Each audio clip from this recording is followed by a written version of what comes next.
되는 길 한번 합시다. 의롭게 되는 길. 의롭게 되는 이 길. 말씀으로 제목으로 함께 말씀을 나누겠습니다. 지금까지 바울은 하나님이 없는 이방인의 죄, 하나님의 선택을 받았지만 말씀대로 살지 못한 유대인의 죄, 결국 이방인이나 유대인이나 모두 죄 아래에 있다고 선언했습니다. 이는 모든 입을 막고 온 세상으로 하나님의 심판 아래 있게 하려 함이라. 온 인류는 죄 아래 하나님의 심판의 대상이 되었습니다. 죄 아래에 있는 인간에게 가장 필요한 것은 죄로부터의 구원입니다. 사람은 스스로의 노력으로는 구원에 이를 수 없습니다.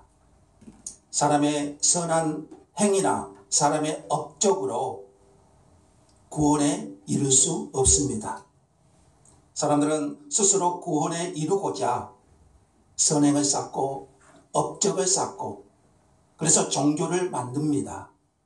그러나 20절 말씀처럼 율법의 행위로 의롭다함을 얻을 육체는 아무도 없습니다.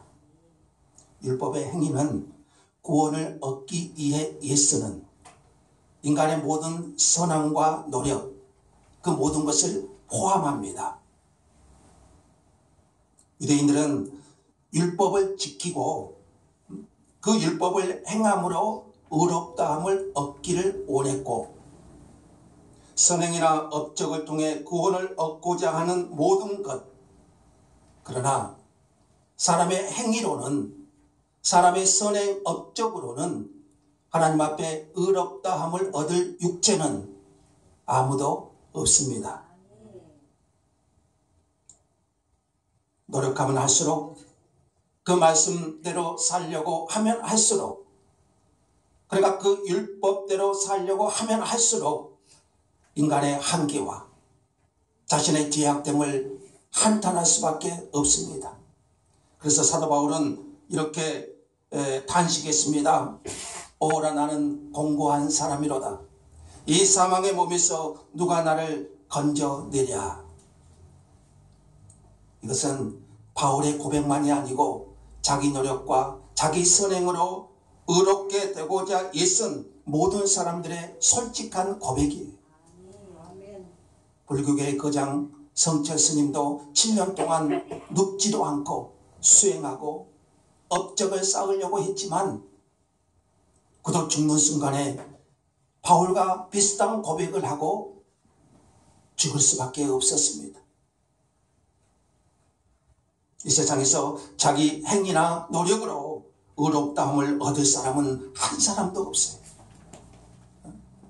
사람에 따라 조금 선을 더 행하고 조금 선을 행하지 못한 그런 상황은 되지만 하나님 앞에 100% 행위로 의롭다함을 얻을 육체는 아무도 없습니다. 결국 인간은 모두 죄 아래 살다가 하나님의 심판을 받게 되었습니다. 하나님은 이런 인간을 불쌍히 여기시고 구원의 길을 열어놓으셨습니다. 죄 아래에 있는 인간을 하나님의 심판 안에서 영원한 하나님의 진노를 받을 수밖에 없지만 이런 인간을 불쌍히 여기시고 하나님은 구원의 길을 열어놓으셨습니다. 다 같이 21절을 읽을까요?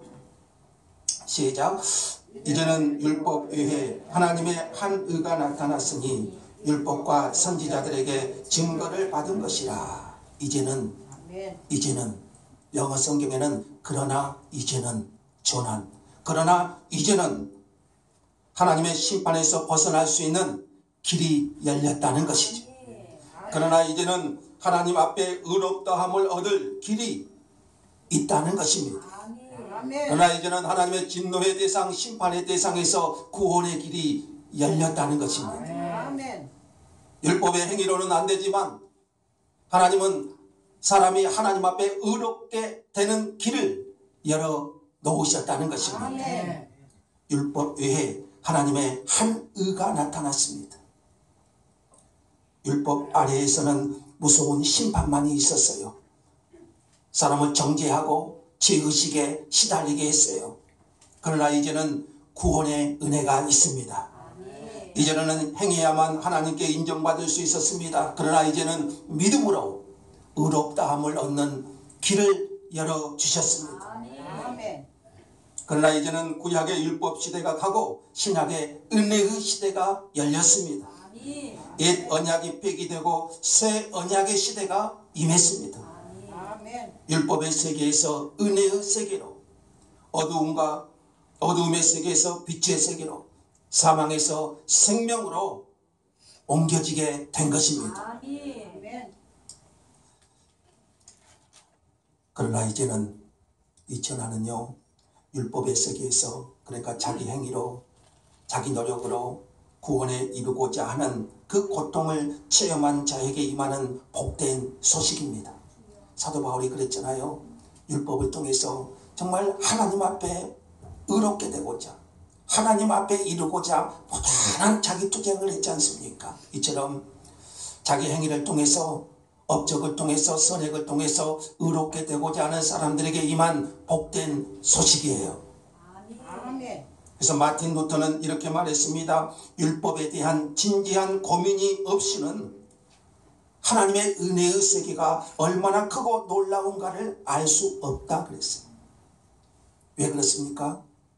율법으로는 죄를 깨달음이니라. 20절 후반부에 그런 거죠. 그러니까 하나님 사람이 율법 앞에 서면, 법 앞에 서면 그 법이 나로 죄인임을 깨닫게 하고 자신의 한계를 철저하게 깨닫게 하고 결국 그리스도를 믿는 믿음 외에 구원의 길이 없다는 것을 깨닫게 하십니다. 그러니까 율법 앞에 몸부림친 사람일수록 이 하나님의 은혜의 복음이, 예수 그리스도를 통한 믿음의 법이 얼마나 큰 은총인가를 깨닫게 되는 것입니다. 그래서 19세기 이대한 전도자들은요, 뭘 먼저 가르쳤냐면요, 복음을 전하기 전에 10계명을 가르쳐요. 1계명에서 10계명까지. 여러분, 율법의 요약은 10계명이죠. 그 10계명, 그 율법 앞에 사람을 세우고, 그러면 사람이 죄인임을 깨닫게 되고, 그것을 철저히 느낄 때, 하나님 앞에서 죄인임을 철저히 느낄 때에 구원의 필요성을 깨닫게 되고 예수 그리스도 앞에 서게 되는 것입니다. 그러나 이제는 율법 외에 하나님의 한 의가 나타났습니다. 율법을 준수하는 것이나 할례를 받는 것으로 사람이 의롭게 될 수 있다면, 율법을 지키는 것이나 할례를 받는 것으로 사람이 의롭게 될 수 있다면 하나님은 다른 길을 주시지 않았을 거예요. 그러나 율법의 행위로는 사람이 구원을 받을 수 없기에 하나님은 한 의를 예비하신 거예요. 아멘. 죄인된 인간이 율법으로는 안 되기 때문에, 행위로는 안 되기 때문에, 행위로는 구원을 결코 받을 수 없기 때문에 하나님은 새로운 의, 예수 그리스도를 준비하신 겁니다. 아멘. 이것은 율법이 안 되니까 하나님이 어느 날 갑자기 하나님께서 만드신 것이 아닙니다. 이 하나님의 의 예수 그리스도는 이미 태초부터 계획하신 것이고 율법과 선지자들이 증거한 것입니다. 그러나 구약의 율법과 선지자는 예수 그리스도를 예언했고 그 예수 그리스도를 믿음으로만이 의롭게 되는 길을 설명한 사람들이에요. 22절을 한번 보십시오. 곧 예수 그리스도를 믿음으로 말미암아 모든 믿는 자에게 미치는 하나님의 은이 차별이 없느니라. 저희는 결코 행위로서는 의롭게 될 수 없습니다.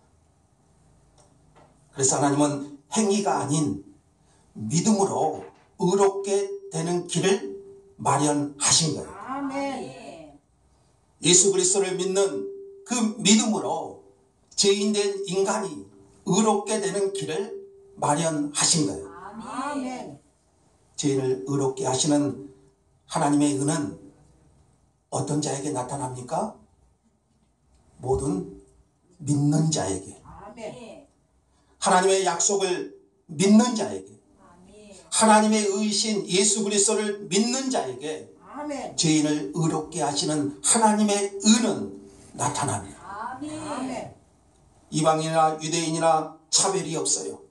유대인도 마찬가지고 이방인도 마찬가지고 하나님 앞에 의롭다함을 얻는 길은 죄인된 인간이 행위로서는 안 되고, 하나님 앞에 의롭다함을 얻을 수 있는 길은 하나님의 약속, 하나님의 의신 예수 그리스도를 믿는 길, 그 믿음으로 말미암아 의롭다함을 얻습니다. 아멘. 여기는 인종차별도 없고요, 지역차별도 없어요. 어느 곳에서나 어느 민족이나 예수를 믿으면, 어느 곳에서나 믿기만 하면 의롭게 되는 것입니다. 아멘. 로마서 1장, 요한복음 1장 12절은 그러죠. 영접하는 자, 곧 그 이름을 믿는 자들에게는 하나님의 자녀가 되는 권세를 주셨으니. 아멘. 누구에게 주신 거죠? 그 이름을 믿는 자. 아멘. 요한복음 3장 16절 말씀하시죠. 하나님의 세상을 이처럼 사랑하사 독생자를 주셨으니 이는 저를 믿는 자마다 아멘. 멸망하지 않고 영생을 얻게 하려 하심이라. 아멘. 하나님의 약속을 믿는 사람을 의롭다 하십니다. 아멘. 예수 그리스도를 믿는 사람을 의롭다 하십니다. 아멘. 죄인이 의롭게 되는 길은 우리 앞에 항상 열려 있습니다. 사람이 죄인이 의롭게 되는 길을 지금 하나님은 우리 앞에 열어 놓으셨어요. 아멘. 그러므로 누구든지 육신의 생명이 끝나기 전에 예수 그리스도를 구주로 믿어야 됩니다. 아멘. 그러니까 우리는 의롭다함을 얻고 하나님의 자녀가 되는 거예요. 아멘. 그러면 하나님의 의가 어떻게 예수를 믿는 사람들에게 나타납니까? 다시 말하면 우리가 예수를 믿으면 왜 의롭다함을 얻을 수 있습니까? 여러분, 누구를 믿어야 의롭다함을 얻을 수 있다고요? 예수 그리스도를 믿어야 우리는 의롭다함을 얻을 수 있는 줄 믿습니다. 아멘. 자, 그러면 왜 우리가 예수를 믿어야 의롭다함을 얻을 수 있는가요? 자, 바울은 이것을 설명하기 위해서 인간이 어떤 상태에 있었는가를 설명합니다. 23절을 한번 보십시오. 왜 우리가 예수를 믿어야 의롭다함을 얻을 수 있는가? 자, 이것을 바울이 설명하기 위해서 먼저 인간이 어떤 상태에 있는지를 설명합니다. 23절. 자, 모든 사람이 죄를 범하였음에 하나님의 영광에 이르지 못했어요. 자, 모든 사람이 죄를 범했습니다. 유대인이나 헬라인이나 죄 아래에 있다고 이미 선언하였느니라. 모든 인류는 죄 아래에 있습니다. 그래서 하나님의 영광에 이르지 못했다고 했어요. 여러분, 죄가 뭔가요? 죄는 하나님이 인간에게 요구하시는 목적에서 빗나간 것입니다. 그러니까 하나님이 우리 인간에게 요구하시는 목적이 있어요. 로마서적으로 죄는 그렇게 설명이 돼요. 하나님이 인간에게 요구하시는 그 목적에서 빗나간 거예요. 화살이 빗나간 것처럼. 그래서 사람은 하나님의 영광에 이르지 못했어요. 하나님의 영광에 이르지 못했다는 것은 하나님이 인간에게 요구하신 목적에서 벗어나서 하나님이 원하시는 수준에 이르지 못했다는 것입니다. 하나님은 인간을 자기 형상대로 창조하시고 심히 기뻐하셨습니다. 아멘. 짐승과는 달리 인간에게는 특별히 하나님의 형상대로 창조하시고 인격적이고 도덕적인 차원 높인 고귀한 존재로 하나님은 우리 인간을 창조하셨어요. 그리고 그 인간과 교제하기를 원하셨습니다. 하나님이 교제의 대상으로 창조하신 피조물은 인간밖에 없어요. 하나님은 인간을 창조하시고 하나님의 형상대로 창조하시고 짐승과는 달리 하나님과 교제할 수 있는 특권을 인간에게 부여하셨어요. 그런데 인간은 하나님의 말씀에 불순종하여 하나님의 형상을 상실하고 상실한 상태로 전락하고 말았습니다. 하나님을 영화롭기도 아니하고 하나님을 알되 하나님을 감사하지도 아니하고 하나님을 대적하게 되었습니다. 그래서 모든 인간은 죄를 범하여 하나님의 영광에 이르지 못하게 됐습니다. 결국 하나님의 진노, 하나님의 심판의 대상이 된 것이에요. 하나님은 이런 인간을 버려두지 않으셨습니다. 하나님은 이런 인간을 다시 사랑하셔서 그 잃어버린 하나님의 영광을 회복하시기 위해서 새로운 일을 계획하신 거예요. 아멘. 죄로 인하여 하나님의 영광에 이르지 못한 인간을 다시 한번 회복해서 하나님의 영광에 이르도록 하나님은 그 길을 예비하신 겁니다. 아멘. 그게 뭡니까? 24절 한번 읽을까요? 24절 시작. 그리스도 예수 안에 있는 속량으로 말미암아 하나님의 은혜로 값없이 의롭다 하심을 얻은 자 되었느니라. 아멘. 자, 그 길이 뭡니까? 그리스도 예수 안에 있는 속량으로 말미암아 하나님의 은혜로 값없이 의롭다 하심을 얻은 자 되었느니라. 자, 의롭다 함, 로마서에 나오는 핵심 단어죠. 칭이라고 그러죠. 의롭다 함. 의롭다 함, 이 법률 용어인데 이것은 뭐냐면 죄 없다고 인정받았다. 그러니까 죄인이죠. 자, 우리는 죄인이죠. 근데 하나님께서 우리를 죄 없다고 인정해 주시는 거예요. 죄 없는 사람으로 간주해 주시는 거예요. 이게 뭐라고요? 의롭다 함입니다. 이것을 이제 신학용어는 칭의 그렇습니다. 칭의. 의롭다고 칭해 주는 거예요. 아멘. 자, 이는 단순히 죄를 용서하는 것으로 끝나는 것이 않고 하나님의 자녀로 삼으셨다는 것을 의미합니다. 아멘. 이것은 하나님의 값없는 은혜입니다. 아멘. 죄인이 의롭다함을 얻는 것은 하나님이 우리에게 주신 값없이 주신 하나님의 은혜입니다. 아멘. 은혜는 복음을 요약한 단어예요. 그래서 성경에 보면은 가장 많이 나온 단어가 은혜 같아요. 은혜. 저와 여러분이 구원받는 것이 하나님의 은혜예요. 아멘. 죄 없는 자를 의롭다고 인정해 주는 것이 하나님의 은혜예요. 예수 그리스도를 믿는 자를 의롭다 하시고 하나님의 자녀 삼아 주시는 것이 은혜라는 거지. 아멘. 인간이 구원을 얻기 위해 할 일은 업적 쌓은 것이 아니에요. 선행을 쌓는 것이 아니에요. 인간이 구원을 얻기 위해서 할 일은 오직 하나님이 약속하신, 하나님이 구원의 길로 제시하신, 죄인된 인간이 의롭다함을 얻도록 길을 예비하신 예수 그리스도를 믿는 것입니다. 아멘. 내 죄를 위해서 십자가에 피 흘려 죽으신 그 사실을 마음으로 믿고 영접하는 거예요. 아멘. 죄인된 인간이 의롭게 되는 것은 바로 그거 하나밖에 없어요.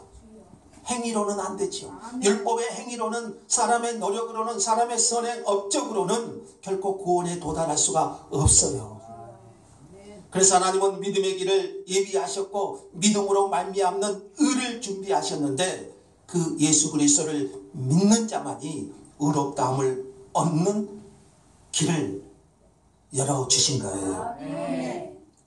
누가복음에 나오는 강도가 십자가에 예수님이 달려 죽을 때 양쪽에 두 강도가 달렸죠. 한 강도가 예수님을 향하여 기도했어요. 당신의 나라에 임하실 때에 나를 기억해 주십시오.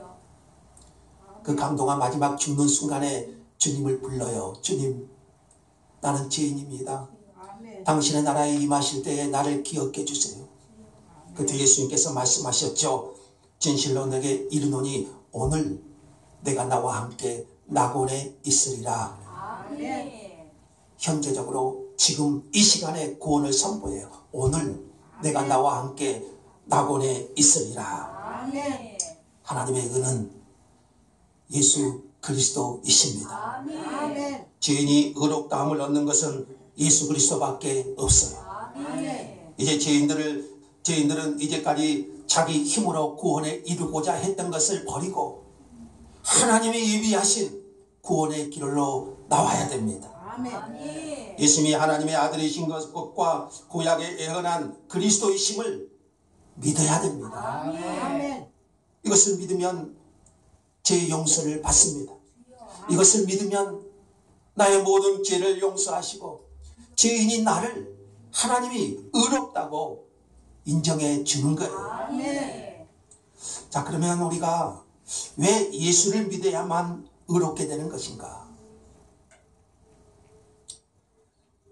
자, 24, 25절은 좀 더 부연 설명하기 위해서 왜 우리가 예수를 믿어야만 의롭다함을 얻을 수 있는가?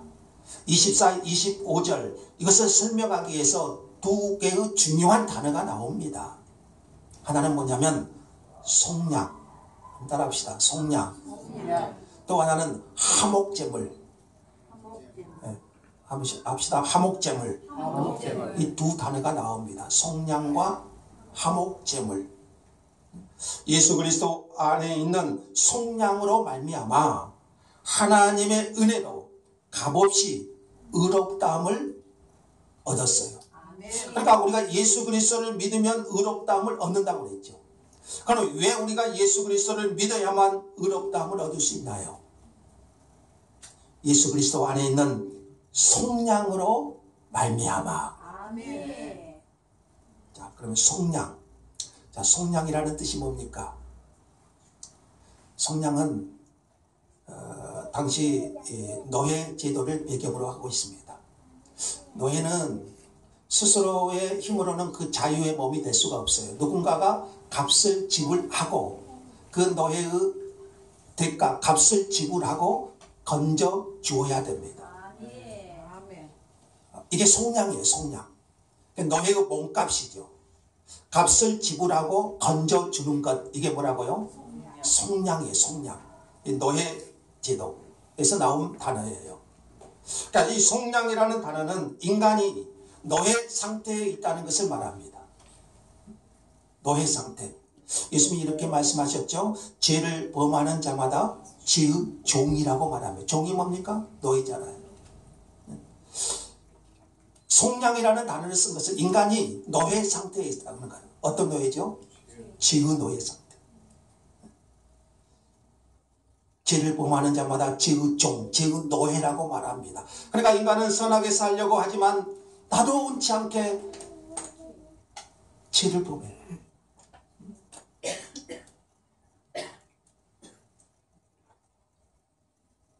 육신의 무릎을 꿇지 않고자 기도하고 하나님의 백성들도 그랬잖아요. 정말 육신의 노예가 되지 않고자 육신의 무릎을 꿇지 않고자 예를 쓰지만 원하지 않게 무릎을 꿇어요. 원망하고 시기하고 불평하고 미움과 미움, 탐욕 여기에 지지 않아야겠다 생각하지만 어느 순간에 내가 무릎을 꿇어요. 이건 왜 그래요? 인간이 죄의 노예이기 때문에 그래요. 죄의 종이기 때문에. 인간은 스스로 이런 죄의 힘에서 벗어날 수가 없어요. 아무리 발버둥을 쳐도 이 죄의 노예에서, 죄의 상태에서 벗어날 수 없어요. 그러니까 누군가 더 강한 힘으로 나를 그 죄에서 건져 주어야 됩니다. 노예는 스스로의 힘으로는 자유의 몸이 될 수가 없어요. 누군가 몸값을 지불하고 속량해 주어야 돼요. 인간은 죄의 노예 상태, 그 죄의 노예에서 스스로 벗어날 수 없어요. 누군가 더 강한 힘으로 죄의 노예 상태에 있는 나를 건져 주셔야 돼요. 출애굽기에 보면 이 속량의 도리를 잘 설명해 주죠. 이스라엘이 애굽 바로 왕 밑에서 노예 생활로 자유가 없었습니다. 바로 왕 밑에 있는 그들에게는 자유가 없어요. 근데 노예라고 해서 꼭 비참한 상태로만 있는 것은 아니에요. 그들은 고기 까마귀 떼서 고기국도 배불리 먹을 수 있었고 또 마늘과 후추도 먹고 혈기가 온기가 왕성하기도 했고 또 시간이 되면 아마 여가 시간에 나일강을 여행하기도 했을 거예요. 그러나 근본적으로는 노예 상태이기 때문에 뭐가 없어요? 자유가 없어요. 하나님은 이런 이스라엘을 바로 왕의 지배에서 이스라엘을 노예 상태, 바로의 노예 상태에서 구원하시기 위해서 구원자 모세를 보내셨고 6월절 어린 양의 희생을 통하여, 그러니까 그 어린 양의 희생 핏값을 그 피로 좌우 문설주에 바르고 그 어린 양의 희생, 그 어린 양의 피를 통하여 이스라엘을 구원해 주신 거예요. 노예 신분에서 해방되려면 반드시 값을 지불해야 됐는데 그 값이 이스라엘은 어린 양의 희생이었습니다. 여러분, 죄의 삭은 사망이고 죄는 사망이에요. 죄의 삭이 사망이에요. 그래서 죄는 뭘 요구합니까? 피를 요구해요. 피가 곧 생명이기 때문에. 하나님은 이를 예수 그리스도를 십자가에 피 흘려 죽게 하셨습니다. 그 피가 나를 죄의 노예에서 해방시켜 주신 거예요. 그러니까 우리가 죄로부터 속량된 것은 금이나 은같이 없어질 것으로 된 것이 아니고 오직 흠없고 점없는 어린 양 같은 그리스도의 보배로운 피로 된 것입니다. 이것이 뭐예요? 속량이에요. 속량. 값을 주고 사신 거예요. 그러나 우리가 구원받는 것은 값없는, 우리가 믿음으로 의롭다함을 얻는 것은 값없는 하나님의 은혜지요. 그러나 그런 우리를 의롭다 하시기 위해서, 죄인된 인간을 의롭다 하시기 위해서 하나님은 예수 그리스도의 십자가 보혈, 예수 그리스도를 희생하시는 값을 치르신 거예요. 내가 하나님의 자녀가 된 것은 은혜지만 하나님이 값비싼 대가를 치르시고, 즉 독생자 예수님을 십자가에 못 박혀 죽게 하신 결과인 거예요. 여러분, 이것이 은혜인 줄 믿습니다. 예수님은 죄 아래 있는 죄인들을 속량하시기 위해서 친히 화목제물이 되셨습니다. 화목제물. 죄인된 인간을 속량하시기 위해서. 자, 25절을 한번 보실까요? 25절 읽겠습니다. 시작. 이 예수를 하나님이 그의 피로써 믿음으로 말미암는 화목제물로 세우시되. 자, 이 예수를 하나님이 그의 피로써 믿음으로 말미암는 화목제물로 세우셨으니, 여기서 또 하나 나오죠. 화목제물. 이것은 구약 제사제도를 배경으로 한 단어지요. 죄로 인해 인간은 하나님과 불화 상태에 있었습니다. 하나님과 불화 상태에 있는 인간, 뭐 때문에 그러죠? 죄 때문에. 그래서 구약 시대에는 하나님과 화목하기 위해서 짐승의 피가 필요했어요. 왜요? 피는 생명이니까. 죄의 삭은 사망이고. 그러니까 하나님과 화목하기 위해서 죄인된 인간은 하나님 앞에 나아갈 수가 없어요. 그래서 피, 짐승의 피를 통해서 하나님께 나아갈 때는 반드시 화목제물이 필요했어요. 그래서 구약의 화목제물은 뭐였습니까? 짐승이었죠. 양이나 송아지, 그리고 가난한 사람들은 비둘기. 반드시 그 화목제물이 필요했어요. 그 피를 속죄소에 뿌림으로 죄 용서를 받았습니다. 내가 죽어야 됨에도 불구하고 그 짐승이 대신 죽음으로 내가 산다는 것을 믿었기 때문에 구약의 백성들은 그 제사, 짐승의 피를 화목제물로 삼고 하나님께로 나간 거예요. 피 흘림이 없이는 죄 사함이 없다고 그랬죠. 그러나 짐승의 피는 일시적이고 그 효력도 제한적이고 근본적인 해결책이 되지 못해요. 이는 장차 올 온전한 것의 모양과 그림자라고 있습니다. 그러니까 구약의 제사 제도는, 짐승의 화목제물은 장차 올 예수 그리스도의 모형이에요.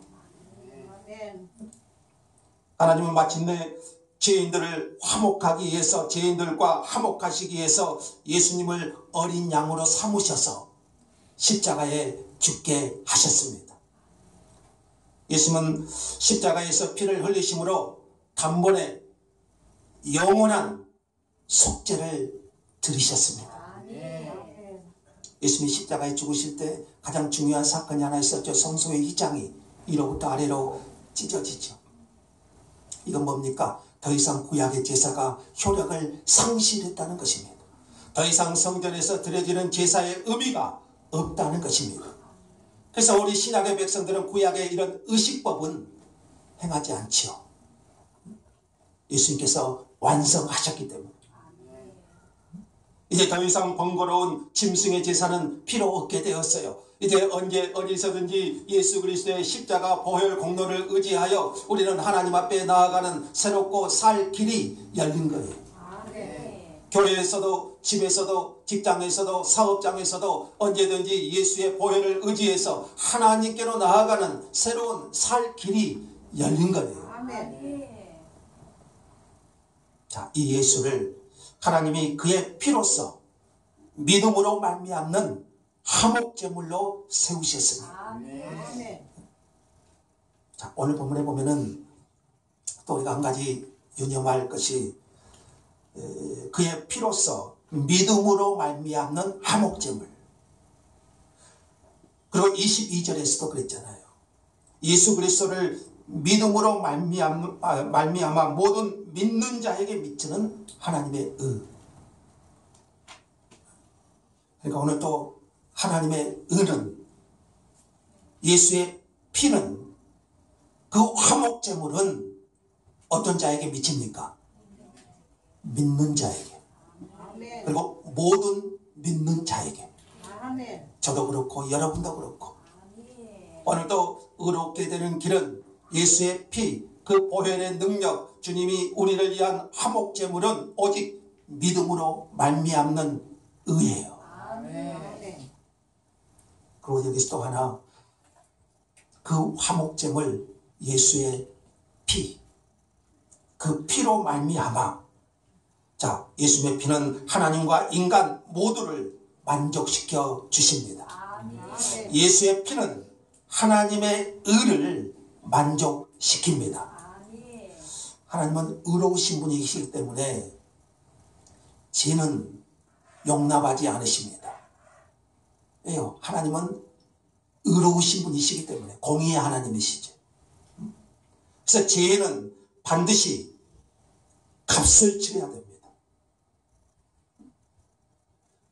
그래서 하나님은 예수님께 인간의 모든 죄를 담당시키심으로, 그러니까 예수님께서 인간의 모든 죄를 위하여 십자가에서 대신 희생, 그 값을 치르심으로 하나님의 의를 만족시키셨습니다. 하나님은 의로우신 분이에요. 하나님 공의로우신. 무슨 말이에요?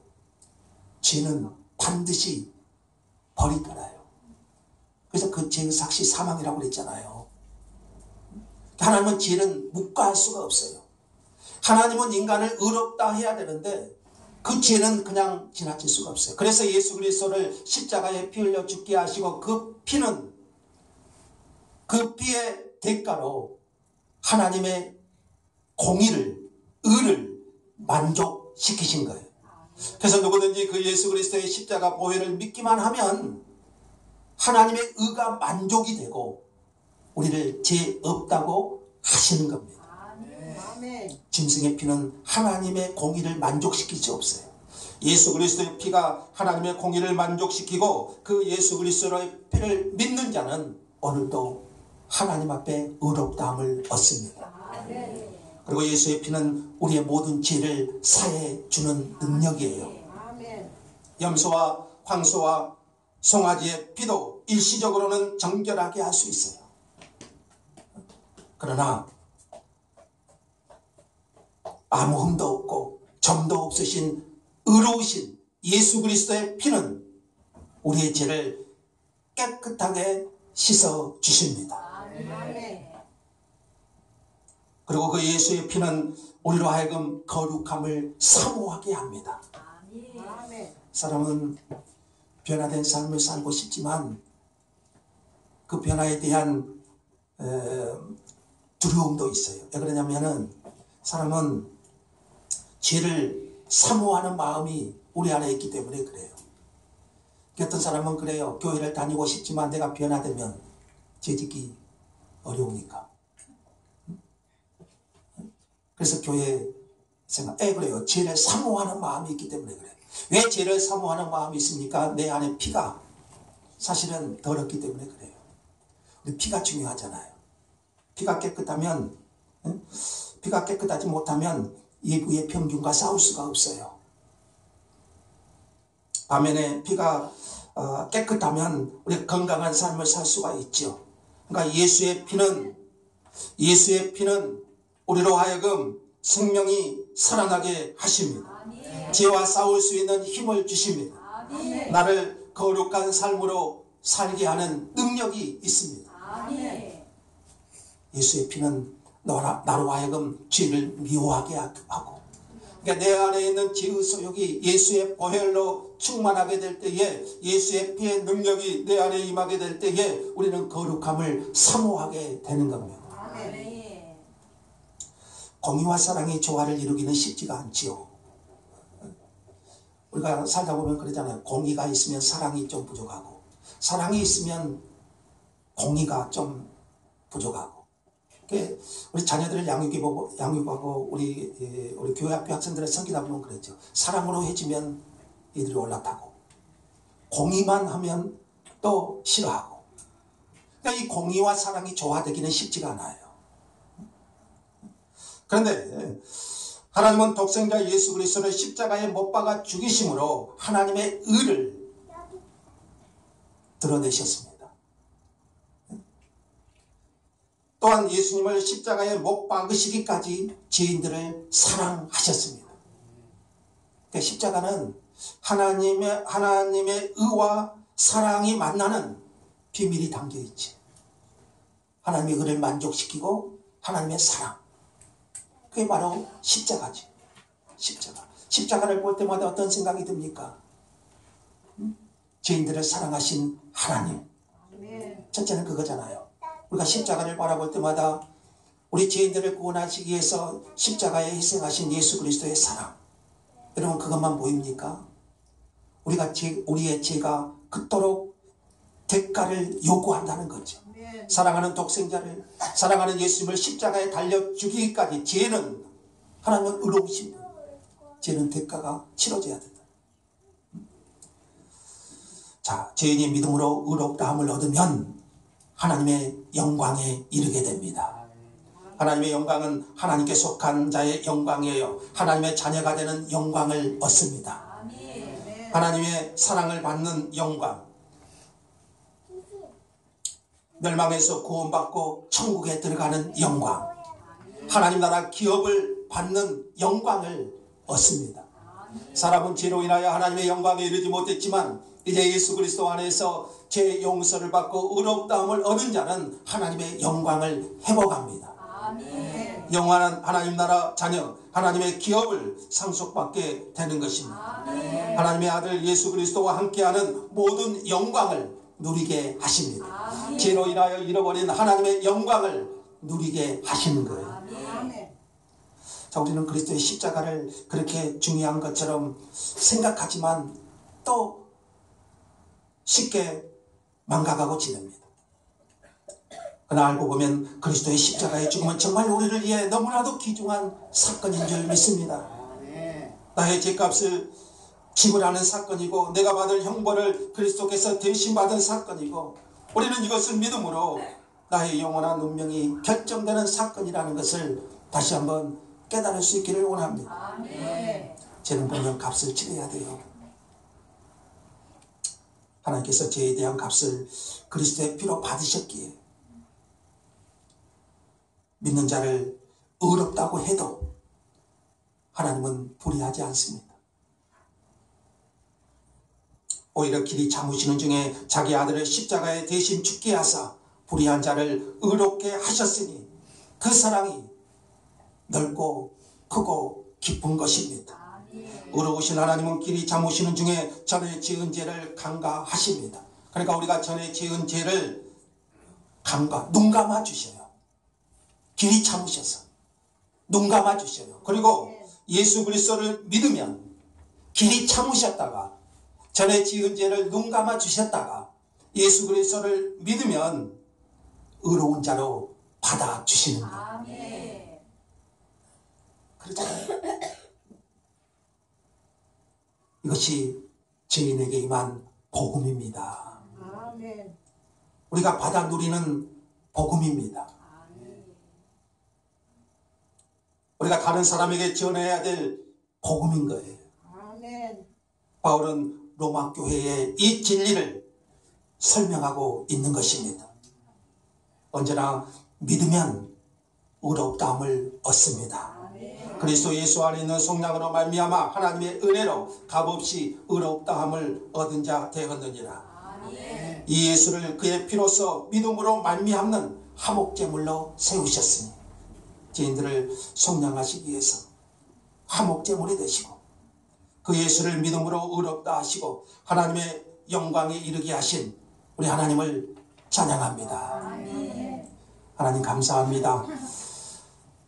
하나님의 진노의 대상, 죄로 인하여 하나님의 영광에 이르지 못한 하나님의 심판의 대상인 우리를 예수 그리스도의 십자가의 보혈로 그 피를 믿는 자로 의롭다 하시고 하나님의 영광에 이르게 하심을 감사합니다.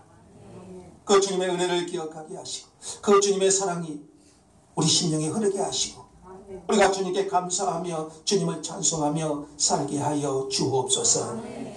그 복음의 은혜를 누리게 하시고 전파하게 하여 주옵소서. 예수님의 이름으로 기도합니다. 아멘. 252장 찬송가 드리겠습니다. 252장.